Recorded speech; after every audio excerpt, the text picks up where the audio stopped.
Everyone, welcome to Cartown Kia. I'm Gabrielle. I have Alex here with me today. You guys, Alex is excited to do a video on a 2026. This is the Kia EV9 GT line. So go ahead and talk about it. So I wanted to do a special video today about regenerative braking. We get a lot of questions about first-time EV buyers and also regenerative braking as a whole. I wanted to show you how the EV9 works with regenerative braking and also what it's all about. So come with me. All right, so with the EV9, we do have a stalk. This is how we put our car into drive and to park. Park is by pushing this button, drives all the way forward, reverses all the way back, and then neutral, you can kind of feel a click in between. So that's where your neutral is. Power button, if you can see it, it's right behind the steering wheel. This button right here is what will power the car on. And then by pushing the brake, I can turn the car back on. So we'll put it in drive and go for a ride. So regenerative braking right here is in all Kias, this is where we're going to see our regenerative braking. And so as of right now, you can see auto hold is lit up. What auto hold is if I take my foot off the brake, which I'm doing right now, car stays put, it does not move. That's what auto hold is. Now next to it, this is going to show what battery we have left. And we have a little charge indicator and a power indicator that goes up the side. So our regenerative braking, you have 4 different levels. 3 levels, and then the 4th one being I pedal, which is full regenerative braking. You can push this down to 0 by using the paddle shifters on the steering wheel. So these paddle shifters right here, this paddle shifter is going to make our regenerative braking go down, and the other one on the left-hand side, this is going to make our regenerative braking go up, all the way to where there is I pedal, that's the max regenerative braking. So we'll go for a little test drive and kind of show you how it works. So again, foot on the brake, we're going to turn this, we are in drive, and off we go. So a lot of people ask about electric vehicles, and for the first time buying an electric vehicle, it is a little scary because it's a big switch, but the amount of money that you would save, and every time you drive by a gas station, it feels really good, not having to pay for fuel and knowing that you're saving a ton of money. As you can tell, I'm using I pedal, so I have a regenerative braking all the way on. We've come to a complete stop. I did not use the brake pedal whatsoever. There's a lot of benefits to this too. So if you think about the life of brakes, typically is about 40 or 50,000 miles with regular disc brakes, and that's just using friction to stop the car with a brake pad and a rotor. With regenerative braking, you have electric motors that are producing, they're regenerating, capturing energy as we stop. So it prevents us or limits the use of the brake pedal, and also limits us for future maintenance for the brake. Keeps our brakes lasting a lot longer. So we have our regen all the way on, and this is something you can play with throughout your drive, just depending on how you drive, your driving habits, and kind of the way you prefer to drive throughout your day. So some people can keep your I pedal all the way on, and so every time that I accelerate, you can see that my power gauge will go up. The faster that I accelerate, the more energy that I'm using. And then as I let my foot off the brake with I pedal on, it will start charging the car. So it's actually capturing about 70% of the braking energy from stopping.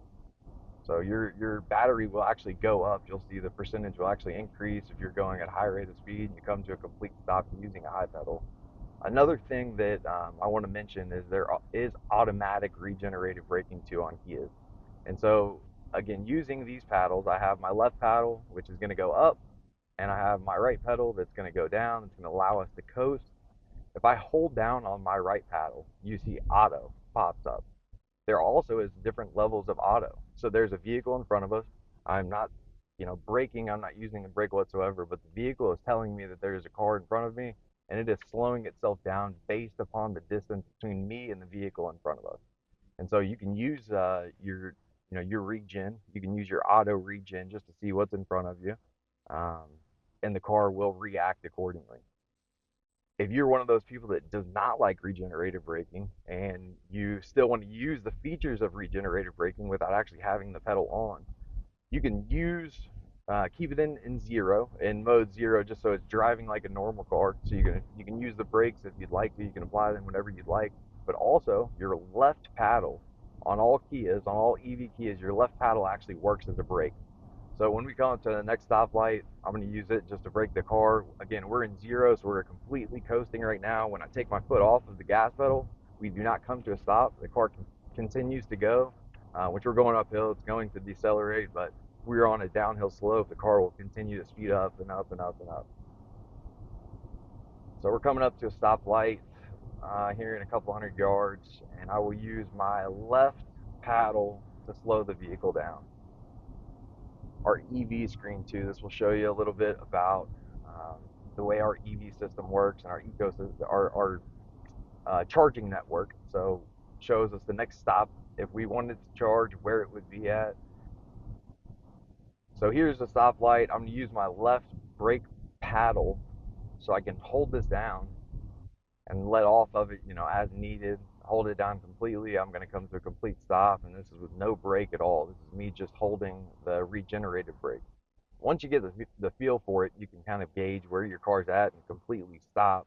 We're completely stopped now just from the iPedal alone. So this whole trip, I've not used the brake pedal once, which is absolutely incredible.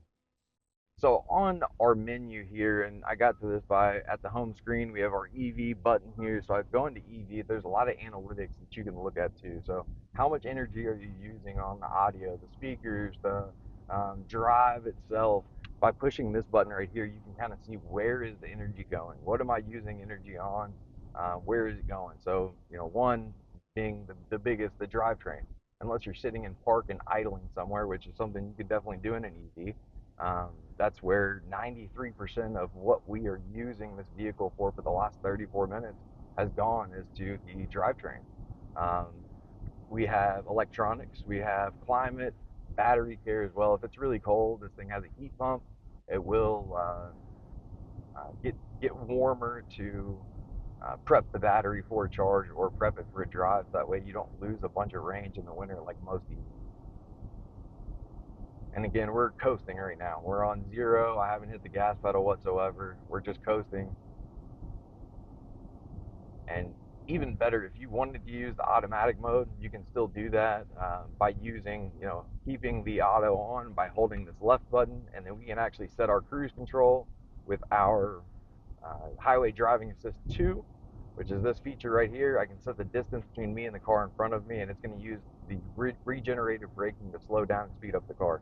Now this is hands-free. This is only going to come on this trim level as of right now, but completely hands-free driving. So it's going to keep my lane, keep my speed exactly where I want it to go, and drive the most efficiently depending on what drive mode I'm in. So we'll come back up to the stoplight, coming back to the dealership. As you can see, the vehicle is slowing down, by itself. I'm not using a brake pad, but you can also see it is charging as it's stopping. So we're recouping that energy.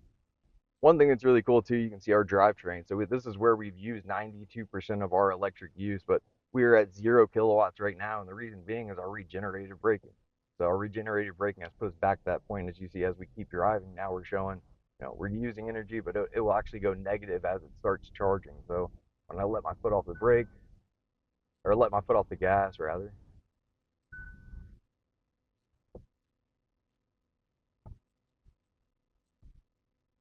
you can see that number goes negative.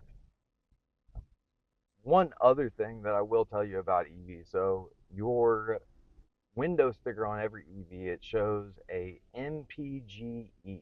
And a lot of people will look at a sticker and say, well, this is how many miles per gallon that this car is getting. So MPGe is miles per gallon equivalent, which is showing you equivalent to what a gas-powered vehicle would get on an EV. So if you have 100 MPGe, it's the same as getting 100 miles per gallon, just as instead of using gas, we're using electricity. So the math behind it, it is 33.7 kilowatts is equal to 1 gallon of gas. So that is the math. You can think about that when you look at window stickers about MPGe. It's 33.7 kilowatts is equal to the energy that 1 gallon of gasoline produces. So, fun fact.